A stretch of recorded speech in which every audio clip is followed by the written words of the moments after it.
So yun guys, good morning, breakfast tayo, tapos ko lang. So hindi ko talaga mapigilan yung pagkain ng rice. Imagine nag-fried rice ako na may grilled liempo, ayan, para adobo rice na siya. Ayan, para adobo rice. Then reheat ko yung pancit canton gisado na niluto ko kahapon, ayan. Puro carbs, 'di ba? Ayan, may hipon, may mga meat. Then pork ribs nilaga, ni-reheat ko din, ayan guys. Di ako talaga mabubuhay ng walang rice. So yun, malamang sa malamang mataas naman yung sugar natin.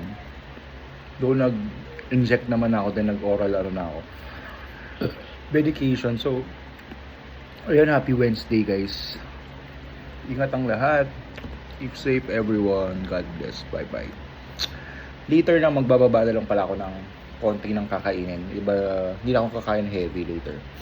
Kasi start pa lang ng araw, so kailangan heavy yung meal for me kasi marami akong ginagawa everyday.